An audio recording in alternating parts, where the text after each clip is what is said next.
Why should I, or anyone listening to this, as a gay man, care about my testosterone levels? If you have erection problems, it can be a warning sign that within the next 5 to 10 years, you may well have a heart attack or a stroke.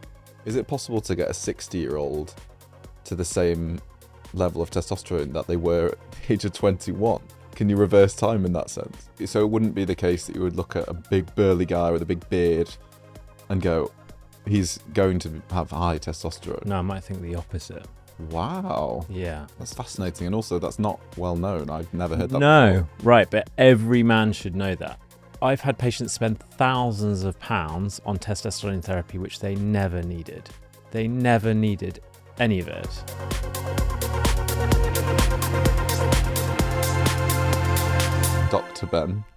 Dr. Ben Davis, thank you for joining me. Pleasure to be with you. Thanks so much for having me. Well, let's get right into testosterone. Great. Why should I, or anyone listening to this, as a gay man, care about my testosterone levels? Great question. So, several reasons. So one is, and the most common symptom people seek help for is problems with sex, right? So lack of sexual desire, problems with erections during sex, and loss of morning erections. These are like 3 big signs of testosterone deficiency, along with fatigue. But the 3 most like specific symptoms are sexual symptoms.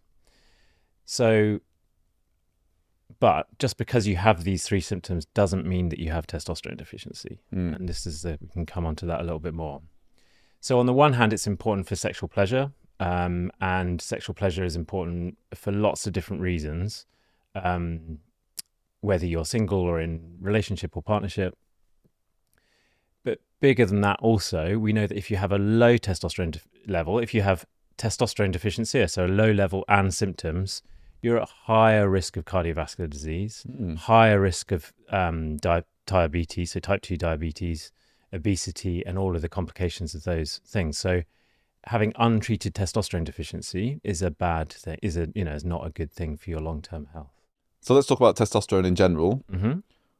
What does normal or high levels of testosterone ensure happens in the body, which is a good thing? Mm-hmm. So normal levels are important for, as we talked about, like cardiovascular health, for bone health, metabolic health. So in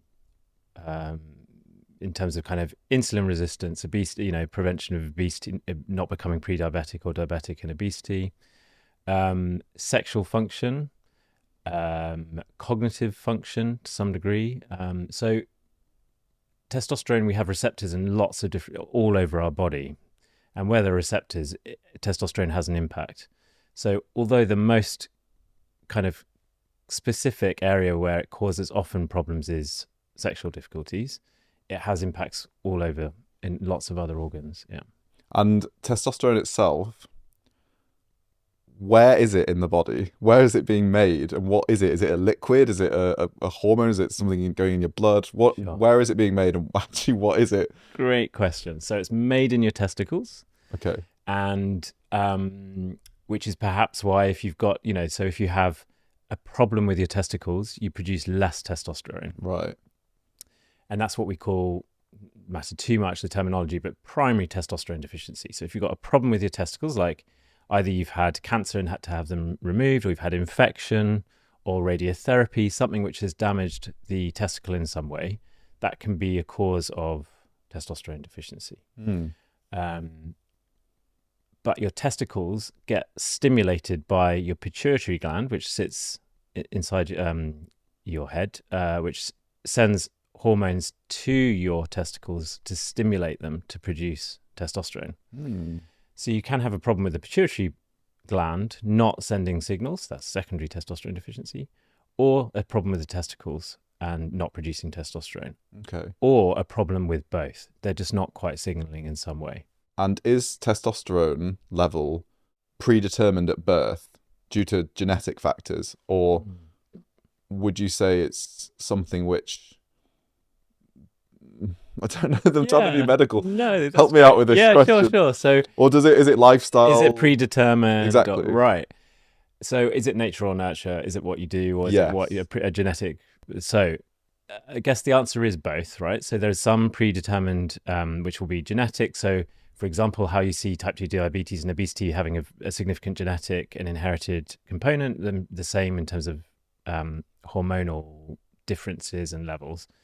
There are some things which are genetic conditions. Again, we don't need to go into massive detail, but things like Klinefelter's,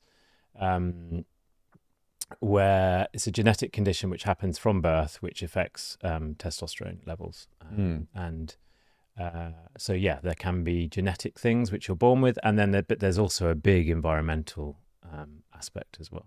So it wouldn't be the case that you would look at a big burly guy with a big beard and go, he's going to have high testosterone. No, I might think the opposite.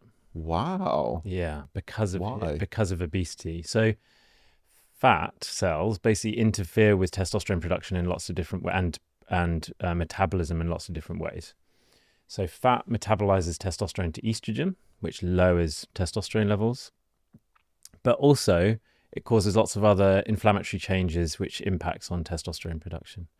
So you might think of a guy who, like a berry guy who's, got a big, beard and seems there's a masculine energy. I don't, these are stereotypes, right? Yeah.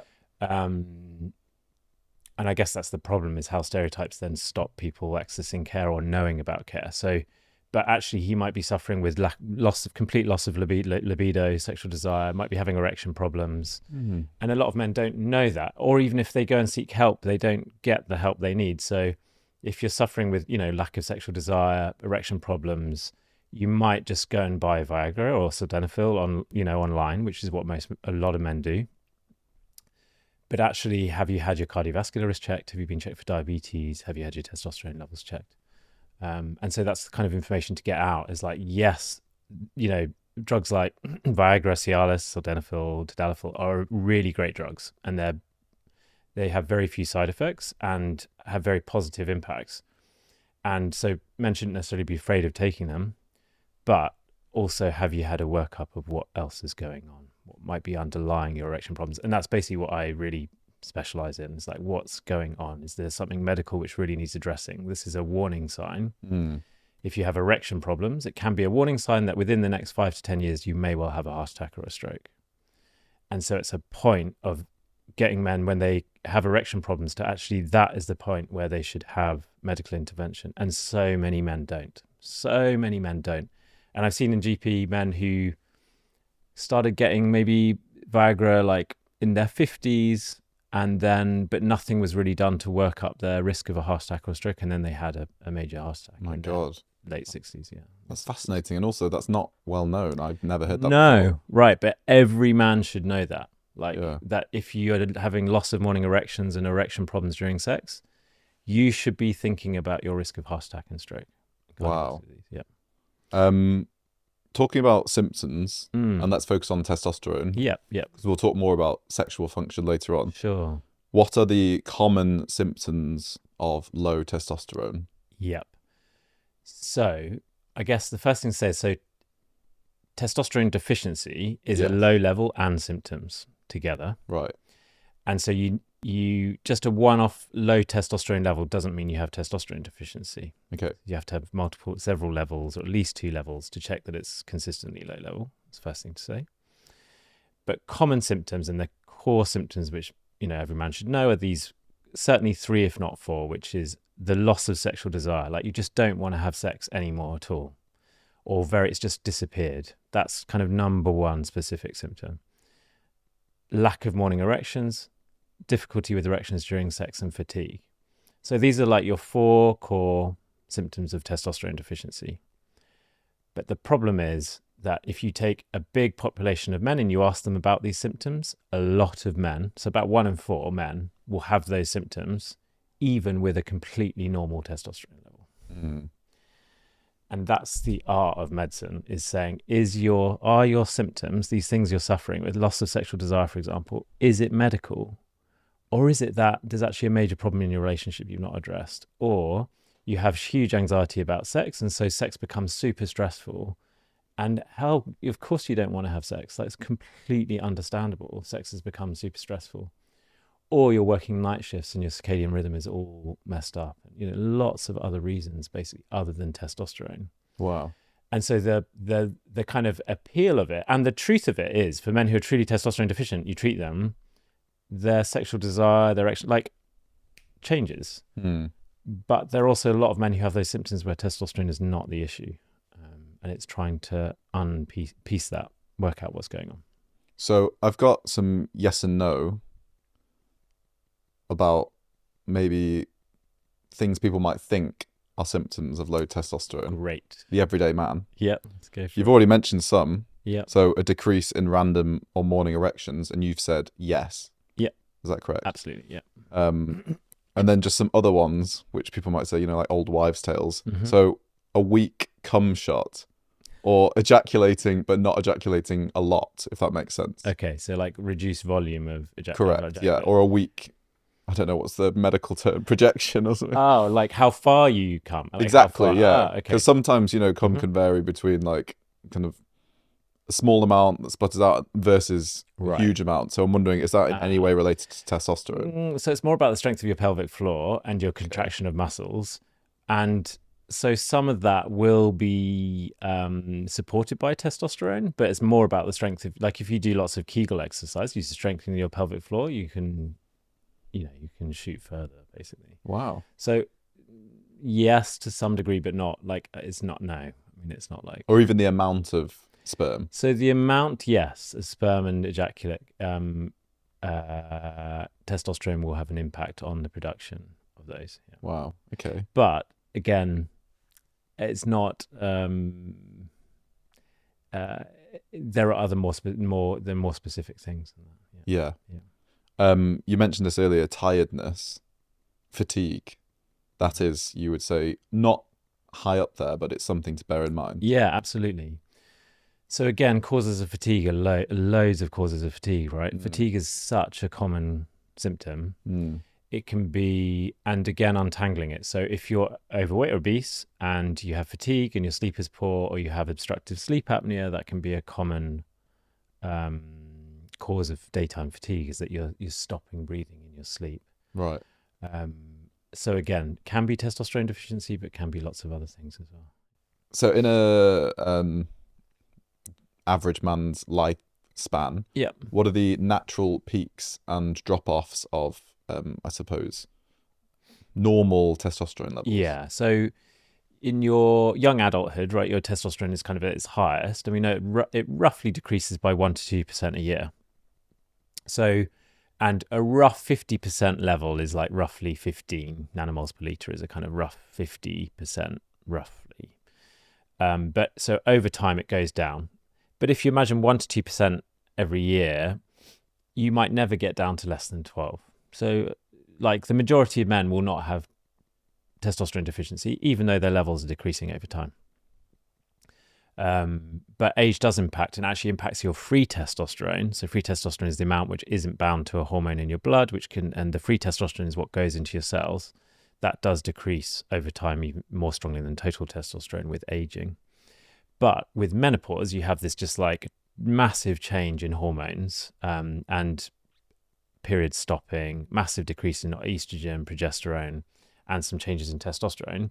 That doesn't happen in men. So this idea of like andropause or like male menopause, it's not the same thing. It's a slow change in testosterone levels over time. But when you said peaks in a young man, what age are we talking? So certainly like early 20s, like your testosterone is at its highest, and then goes down from there. Right, and then every year it's a steady 1 to 2%, as opposed to the myth of like, oh, you hit 35 and it suddenly falls off a cliff. Right. No, it doesn't suddenly fall off a cliff. No. Okay. And again, you're like, who knows what your health is like in your early 20s? Maybe you become healthier in your 30s and things do change a bit. You lose some weight. So it's not like a foregone thing that it's definitely, but as a population general thing, that's what happens. Is it possible to get a 60-year-old to the same level of testosterone that they were at the age of 21? Can you reverse time in that sense? With medication or with... through medication. Yeah, absolutely. I mean, that's what testosterone therapy is, right? It's just replacing normal levels. So if you've decreased... So you might, like you'd aim to get someone certainly between 15 and 30 is a normal range for testosterone. So if you come in and you've got a testosterone level of 7 and you're highly symptomatic, then yeah, you take treatment, which will usually take it up to 15 to 30, and somewhere between that, 20 and 30, depends. Is there not an argument then for every 60 plus or whatever person in later life to just be on TRT? No, because loads of men won't have a low level. So lots of men in their 60s won't have a low level, they won't have symptoms. So yeah, in terms of the balance of too much and too little medicine, and medications, and are not without risks. Like, yes, testosterone treatment is pretty safe, but it's not without risk, it's not without cost, it's not without blood tests, which you then find other things. You start doing healthcare. You don't want over use of, like, over investigating, over treating when there's no benefit is not a good thing. But if you've got symptoms in a low level, then yes. So not just a 60-year-old gay man that's like, I want to feel as rampant as I did at 21. So, but if you've got a level of 16, say 17 or 20, and I give you some testosterone, I'm literally just replacing what you've already got. It's not going to make any difference. Okay. If you've got a level of 7 and you feel shit and you're having symptoms and I replace you, then it'll make a difference. Yeah. But so the thresholds, again, it can be helpful to know. So the thresholds for treatment in international, European and British, certainly in British and European guidance, is a level less than 8, a total level less than 8, definitely likely to benefit from treatment, and a level between 8 and 12, reasonable to have a trial of treatment and see. Free testosterone is separate from that. Again, a level of less than 0.225 is reasonable to have a trial of treatment. Treating above those ranges is not necessarily evidence-based, and so that's the more questionable thing. Yeah. Let's talk about what causes low testosterone. We touched on it earlier that some factors could be just genetic, and some lifestyle, environmental. Is that correct? More are what we call functional. So more and more we're recognizing functional testosterone deficiency, where it's not that you've had, your testicles removed or you've got a pituitary tumor, but it relates to kind of metabolic syndrome. So weight, diabetes, and probably environmental things like hormone disrupting chemicals, microplastics. This is becoming more and more. So yes, like you see much more as you get older, and with obesity, you get much more testosterone deficiency, but we do see men who are younger who are not either of those, who don't fit that profile, are not type 2 diabetic, who don't have obesity, who also have testosterone deficiency. And you're seeing that more, are you? Or the medical field is seeing that more? Yeah, and recognizing it. But the question as to why those younger men, again, what are these things in our environment which are decreasing our testosterone levels, even in younger men who aren't obese? Again, it's things like PFAS, forever chemicals. What impact are they having on our reproductive system? Where are we ingesting microplastics? Is this really a big thing that we should be concerned about that's affecting our testosterone? So in terms of like how certain is it, and there's a lot more research to be done, I think, on the impact of this and other endocrine disrupting chemicals. So PFAS, so things, for example, in like firefighting foams. So which sounds like, how is Say that related? again. Firefighting foam. So fire, like what firefighters put fires out with. Oh, okay. There's evidence that maybe that's got into water supplies in certain areas, which then people are ingesting high levels of chemicals from these synthetic materials, Right. which are impacting people's hormonal levels, basically. Lots of different things in the environment, but there's not. I think we're only at the beginning of a journey of really understanding that. I mean, I always, the more you know, the less you know, and that's how I always feel. Like, I can talk about these things. I'm not a researcher doing stuff on, microplastics and PFAS and testosterone, but there's definitely stuff there, and more will come out over time, I think. So would you tell guys, stop microwaving your chicken in a Tupperware? So, I mean, what do I've moved to, using using a glass or a non-plastic, not cooking in plastic, basically. Really? How much that will impact things from me on an individual level, probably not. Yeah. But I just would rather not use something which has, cooking at high temperature plastics. earlier we did the yes and no to Symptoms. symptoms that, you know, people might talk about at a bar. Yep. I want to do some myths of causes of low testosterones in the modern world that I've overheard people talk about. And I want Okay. you to either debunk them Okay. or to say that there is some merit to the idea. Having your phone next to your penis in your pocket, That's- radiation, all that sort of thing. People talk about that quite a bit. So the main thing can be about heat and testicular function. So we know that your testicles function better if they're cool. The reason why your testicles hang out of your body, whereas ovaries are within the body, is because the testicles need to be at a lower temperature to produce sperm and testosterone. So if you have heat around your testicles, that can impact your the quality of testicular function. So if you have electronic devices on your lap, then that can impact things. In terms of radio waves from mobiles, I think it's more complex in terms of where, you know, the evidence of that over time, but not super strong evidence around that. But again, having humility of saying the more you know, the less you know. Okay. Might there be a study which shows actually, you know, but yeah, more about heat and testicular function. And what about having a laptop on you all day, Yeah. So again, which is hot? yeah. So heat, the temperature of your testicles does make an impact. Yeah. What about a sauna then? A sauna is a short period of time, and your testicles drop further away from your. If you go into a hot bath or you go into a sauna, your testicles relax. You know, your scrotum relaxes, the muscle around in your scrotum, so your testicles go further away from your body to try and reduce their heat.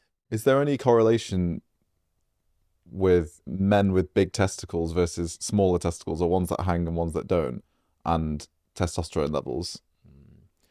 So if you have some diseases or conditions which affect testicular function, sometimes those men, for example, men with Klinefelters have very small testicles, and they have low testosterone. The testicles are affected by fibrosis, and so they have lower testosterone levels. From a clinical point of view, if I examine someone and their testicles are particular size, like in terms of relation to testosterone levels, no. So other myths I want to run past you. High levels of estrogen in tap water due to the pill. You know, people claim that when females go for a wee, the estrogen gets in the tap water. We drink the tap water, that affects our testosterone.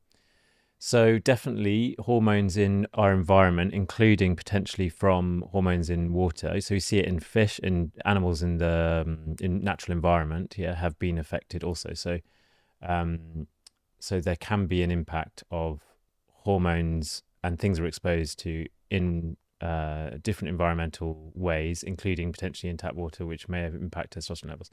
I think, like all of these things, there's much more research to be done on, you know, how that impacts and where it impacts and what can be done. I think there's a lot more research to be done. Okay. And my final one in this myth busting exercise is stress. Work, occupational stress, general life stress. Yeah. Modern world is full of stress. Yeah. Can this impact? Yeah. So if you have poor sleep, or your circadian, you know, your sleep pattern is very disrupted, then it can have an impact on your testosterone levels. But the relationship between stress and testosterone is a complex. It's not, you know, that if you're super stressed, your testosterone will be low. And actually, some stress, people perform better with some stress, people perform better, right? So, but if it's too much stress, then it's can become overwhelming. However, adrenaline, cortisol, these can impact. All these hormones interact, but definitely also on symptoms. So, sexual desire, erections. If your adrenaline is high or your cortisol is high, it's going to have an impact on whether you feel like sex and on your ability to have sexual pleasure if you're under a lot of stress. But some people also respond to stress by feeling horny, wanting to have more sex. Right, okay. So it's not a straightforward linear thing. And I just want to do a checkpoint now, because I don't want to scaremonger anyone Sure. who might be listening to this Yeah. and now in a panic that they might have low testosterone. If you do, or you have symptoms, are you able to say that you absolutely can improve your testosterone level? It is not set in stone if it is deficient.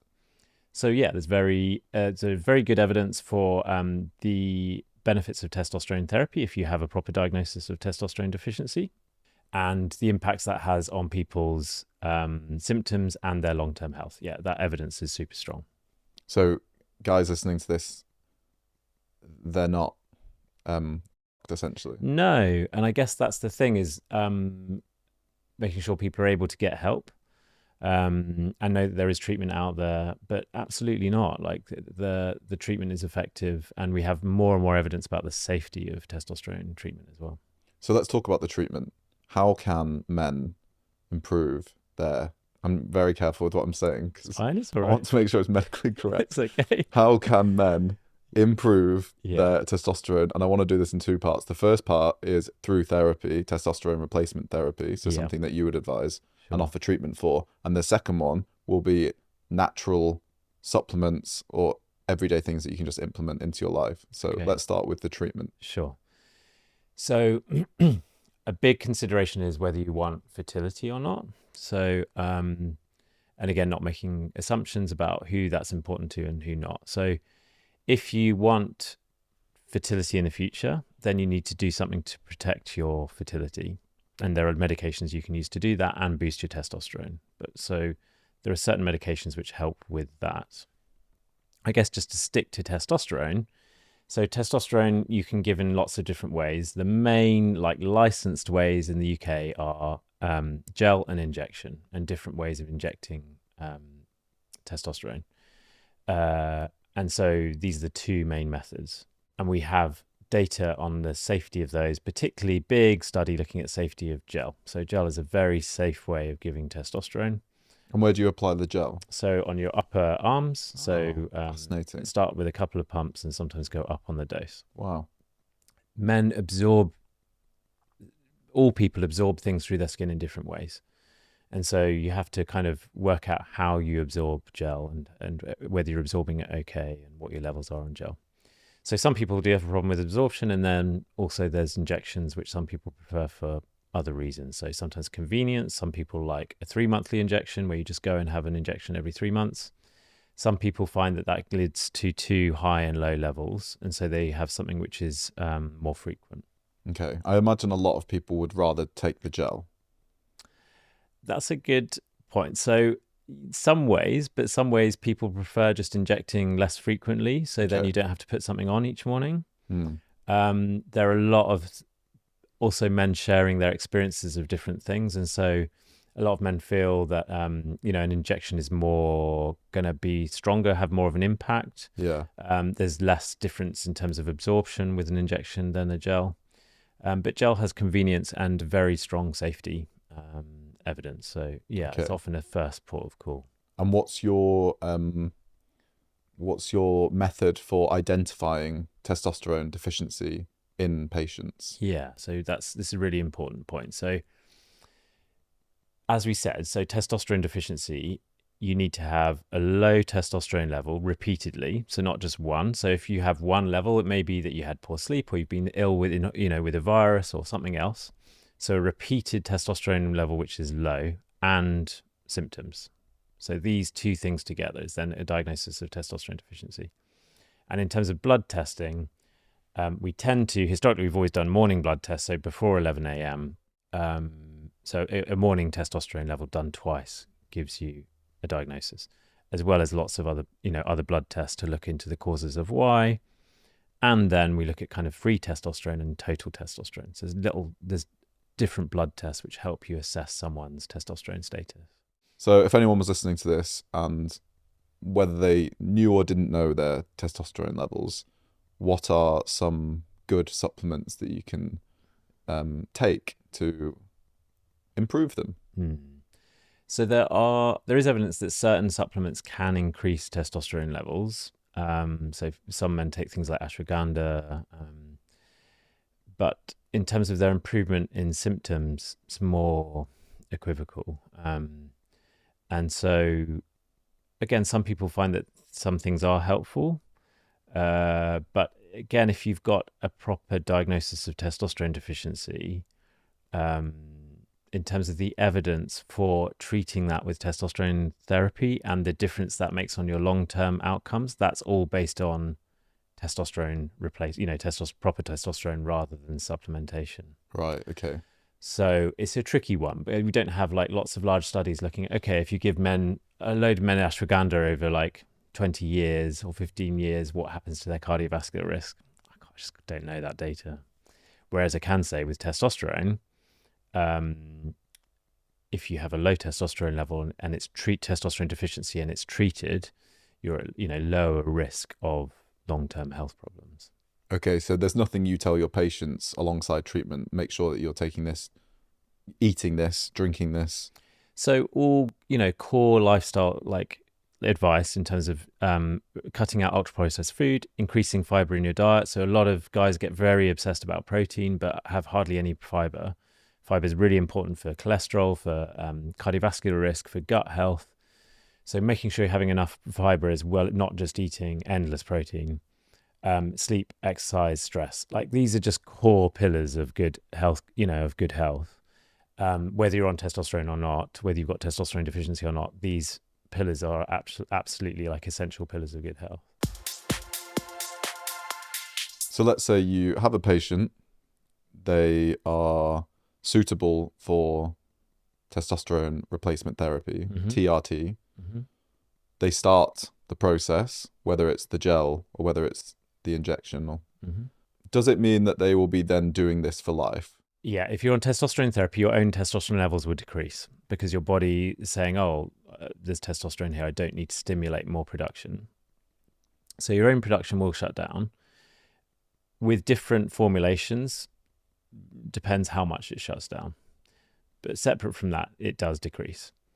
If you come off testosterone therapy, though, your own natural production will almost always come back. You can never absolutely guarantee it, but pretty much is likely to come back. How long that takes is different for different people, depending on how long they've been on it, what kind of formulation of testosterone they've been on. So it's not that you're on it forever and that's it. You can never come off testosterone. And actually what we see, if you look at long-term data, is a lot of men do come off testosterone.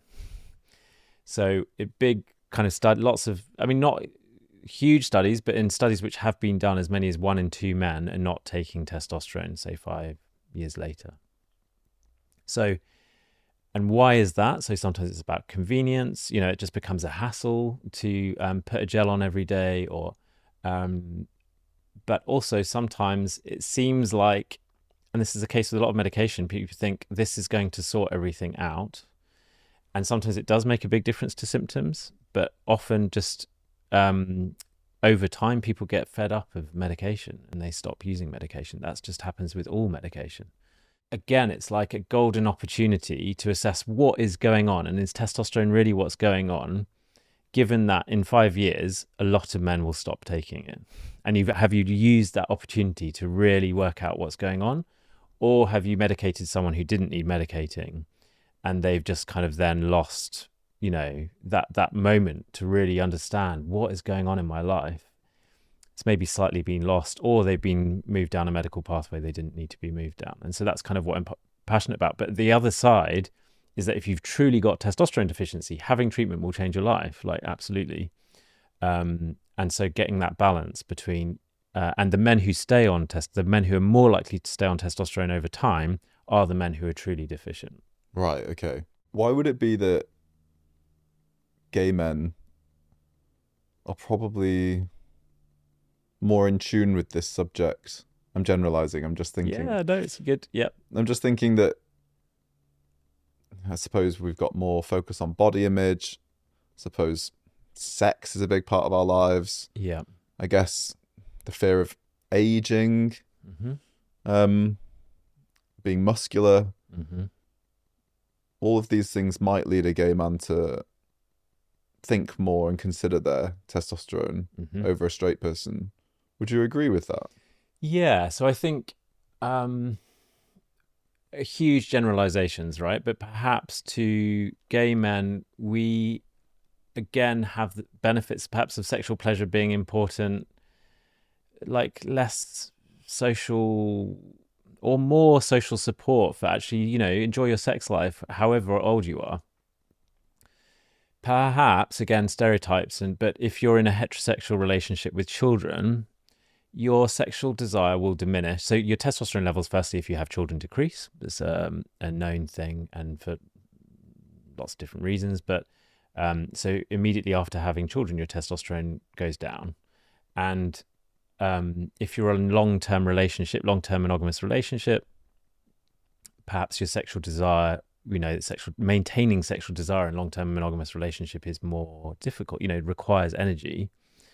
And I think perhaps people also just get are accepting of just like, well, I don't have, I've just lost my libido, lost my sex drive. That's just what happens as you get older. But perhaps as gay men, we really, in a good way, perhaps we celebrate sexual pleasure. That is part of gay culture. Not saying it isn't in straight, but I think it's different. There is something different, tangibly different about gay and straight experience. And again, something positive about sex positivity, amongst queer gay cultures. Like, I think that's a really wonderful thing, which, kind of 1970s gay liberation particularly, like really was really important in that. And then obviously the horrors of 80s and 90s, we lost a lot of that, but still that, 1970s gay liberation, sexual liberation, that history is really part of our history. And I think that is a part of the reason why sexual pleasure, and it's therefore also testosterone, is important to a lot of gay men. Yeah.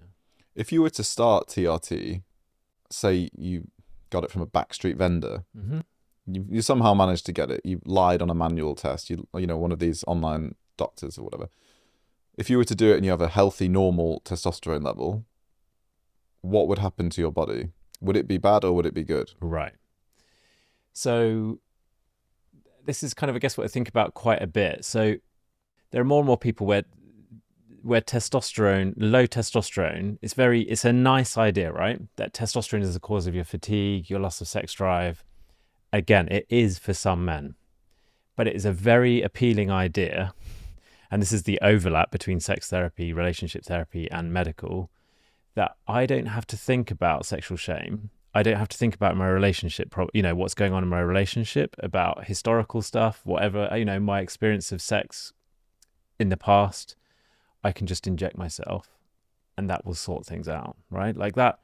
Who wouldn't like that as a solution in some ways? And it is the solution for some people. Right, has a big impact. But that journey of like, why do I not want to have sex if it's not testosterone, is an amazing, life enriching, like incredible journey. But it is perhaps quite a difficult one. And it's more of like, who do you go and have that conversation with? It's a very vulnerable conversation to have. There's often a lot of shame involved in not, being a man and not feeling sexual, not being able to get hard, not having good sexual experience, like so much shame about that. And to go to a clinic who just says, well, it's your test. Yeah, just take this. And the difficulty is that testosterone has a big placebo effect. So again, this is just the nuances of it. In big studies, we're looking at men who are randomized to taking a placebo versus an active testosterone, even just gel, right? About 50% of the impact on improvement in sexual function happens with the placebo. Wow. Which has nothing in it. It's just the gel with nothing in it, right? So yes, it's a really attractive idea and it kind of works, right? Just give me the damn placebo. Like, who cares? But I care as I guess as a doctor and a sex therapist, I care for two reasons. One is you're spending money, you're going down the wrong direction, and you can think more and more medically, right? So, oh, my levels aren't perfect. My estrogen's too high. I need this other medication. It becomes more and more medical. And once you go down the medical route, it's quite hard to shift over to thinking bigger picture, because it's like you've got to have blood tests and then you're getting your head around the treatment. It's a lot to get your head around. I've had patients spend thousands of pounds on testosterone therapy, which they never needed. They never needed any of it. And what they needed was just good sex therapy, which would have cost them like a fraction of the cost. And actually was a much more interesting and powerful journey. And actually going down the testosterone route actually made things can make for people there, just if it doesn't improve things and they've gone down a medical route, just more and more difficult. Like, what is wrong with me? There's something deeply wrong with me that I'm not even responding to this treatment. Yeah. The doctors don't know what to do with me. And so we've historically in medicine and, had this body mind split. So like, go and see a therapist or go and see a doctor. And the reason I do both is like, it's just not that straightforward. It's really nice ideas, simplify it. Like, humans like to simplify things. It's just not that straightforward. It's a very naive idea to think that, like, these things aren't all highly interrelated.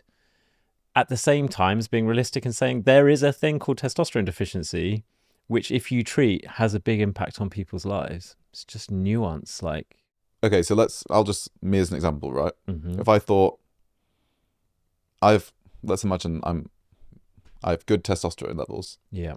but I want to be musclier. Mm-hmm. I want a hairier chest. I want to feel much more sexually charged. Right. So I think, okay, how do I get my hands on some testosterone? Yep. And I lie on an online test. They send it me in the post, and I start injecting myself. And then my testosterone goes through the roof. Mm-hmm. Is that a bad thing to do? Yeah. So, okay, now we're getting to it. So there's two things. So firstly, if you have like a mid-normal level, so like 14, 15, as an example, in UK units, or a free testosterone, normal free testosterone, and you go from mid-level to a high normal level, does it make a difference? And so the answer is possibly small difference in sexual desire and maybe in your muscular build, maybe small differences. But actually what happens is your testosterone receptors get saturated with testosterone at a certain point. So this is why most symptoms all happen at a level less than somewhere around 10, 11, 12 in UK units. As you go down below that level, your testosterone levels going down really increases your symptoms. And the lower you go, more symptoms you'll have.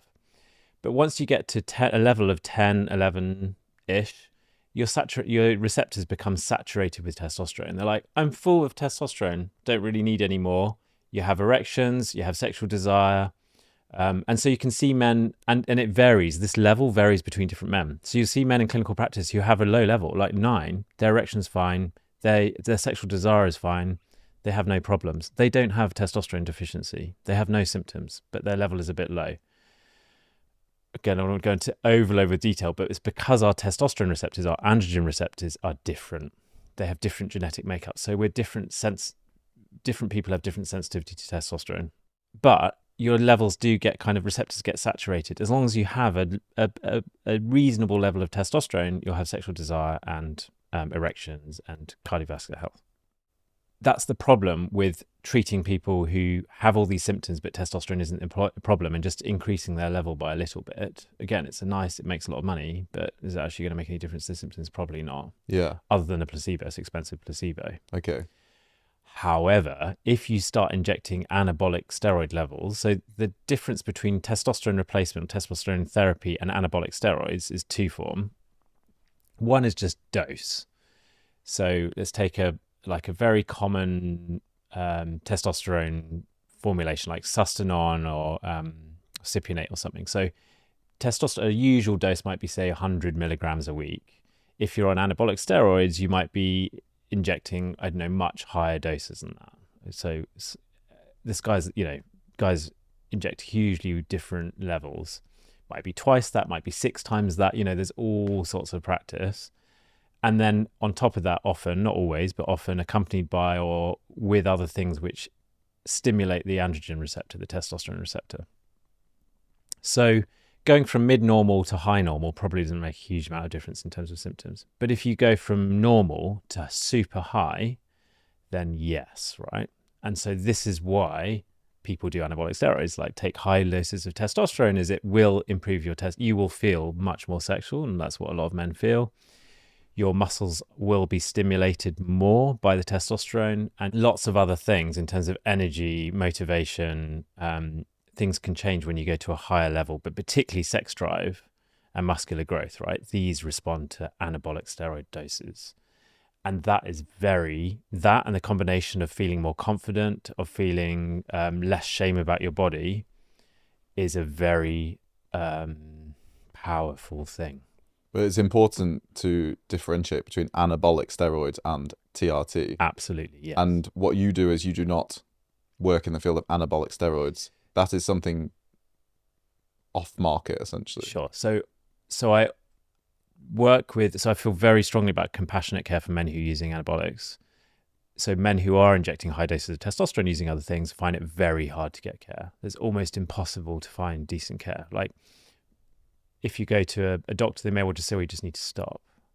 Or why are you doing that? But getting someone who says, I get it, it's okay, let's make a plan, can be quite difficult. And which is why already there's a lot of shame around using often. And so there's barriers to accessing decent healthcare for men who are using anabolic steroids. So I support men who are trying to come off or recover and trying to work out like where do I go? I've been on this. Okay, either I've not been on it and thinking about going on it, or I've been on it for a year and I don't know what I'm doing, or I'm worried about it, or I've been on it 10, 15 years. And again, I've seen men, I've seen men historically who died from cardiovascular disease, from heart disease, from anabolic steroids. And there's just such a need for more help for men who are using anabolic steroids. There's just not enough, but they are different things. And yeah, certainly I would never prescribe anabolic doses of testosterone. That's not what I do. Right. Prescribing replacing normal levels of testosterone for testosterone deficiency diagnosis. Anabolic steroids is more like, how do you help reduce harm? How do you help you recover? How do we think about your long-term cardiovascular health if you're using anabolic steroids? We need to talk about the impact and the benefits you've seen to your patients through TRT. Mm-hmm. What happens to their body? What changes in their life? Sure. So, like I said, if you have a true diagnosis, it can be absolutely transformational in terms of your desire for sex and often then your relationship, So often, sometimes it's a partner who's tried to say, I think, there's something going on, get some help. And then the change in your sexual self and your confidence, your motivation, how that all feeds in. Like erotic energy, sexual energy is much more than just sex. It's about how you go about the world, how you feel about yourself, and it is an important part of relationship. So definitely impacts in all of those areas, and motivation, ability to work, all of these things. In terms of longer term, and all of those changes happen quite quickly. If you're truly deficient, within 3 months, certainly by 6 months, like sexual desire, energy, and erections often all improve. But things can take longer, and definitely changes more around body. So fat percentage, muscle takes longer, kind of 12 months plus. But yeah, those are some of the changes. But people will be interested in that element as well. That is a thing. You can expect muscle growth. You can expect so you get physical changes. Yeah, change in body composition, but usually takes more than 12 months. And actually in the data you see that it goes on over years. So often people in the first year don't lose weight. They stay at sometimes at a stable-ish weight but they are gaining muscle and perhaps losing fat. Not extreme, but it's a gradual process. And then every year that continues, but that's a longer term thing rather than kind of a few months. Whereas if you see like weight loss injections, right, people lose significant weight, 20% weight, for example, loss in 3 to 6 months. It's very different with testosterone. It's not like that. But to, again, debunk something that gay men might be wondering listening to this, taking testosterone in the way that you're describing isn't suddenly going to make you super hench, super hairy, super beardy. It's not going to do these things that might be aesthetically desirable. So depending how low your levels were to begin in terms of hair changes, sometimes that can be. It's not, I have to say, just clinically, it's not. Beard growth happens at very, very low, much lower levels. So it doesn't massively make a massive difference. But yeah, in terms of muscular changes, it happens, but it takes months to years rather than weeks. Okay. If you take an anabolic steroid dose, right, which has its dangers, that happens much quicker. Yeah. It's a different process. Are other countries doing this better than the UK? because I've heard that in the US there's simpler pathways for this, whether that's because the US has a completely different health system, probably people are paying a lot of money for this. But this to me sounds like something which a lot of men don't know about in the UK. So would you say that other countries are doing this better than us? It's a very good question. There's a balance, always this balance between too much medicine and too little, right? And not make too many generalizations, but where you have profit, healthcare for profit, things can grow very quickly. I guess just in terms of accuracy of diagnosis, where you have rapid growth of platforms, maintaining is the diagnosis being made correctly. It's a tricky thing, and are people being overly medicalized when they don't need to be? At what kind of level are they given testosterone? But generally, as a general thing, yes, the US has been, I guess there's been more of a history of treating testosterone deficiency in the US, and there was a big explosion. So again, the slight hesitancy I have is there was a big explosion of testosterone clinics in the US over 10 years ago. And a lot of men, though, who were being prescribed testosterone had never had a blood test done. They were just being given testosterone. That, to me, is unethical healthcare. You are not you're either giving a placebo, you are giving what someone wants, right? People want you to give them testosterone. Like, great, just sort out everything. Like, sign me up. Yeah, sign me up. But that's just not ethical, right? If you've not done a level, you're just prescribing. That is not ethical practice. And so there was a big backlash against kind of TRT clinics in the US because it was like, this is bullshit medicine. What the hell, what is this? You're not even doing a blood level. And so the move then to more ethical medicine, which is like absolutely do a blood level and have proper diagnosis before treatment. The controversy still in both the US and UK and these kind of clinics is at what level do you treat and what level of testosterone level do you treat? And again, that is a nuanced conversation. But the guidance is very clear about what you should do. But do you think this is something that's going to be a hotter topic and there'll be more public discussion and health services may open their doors more towards testosterone replacement therapy?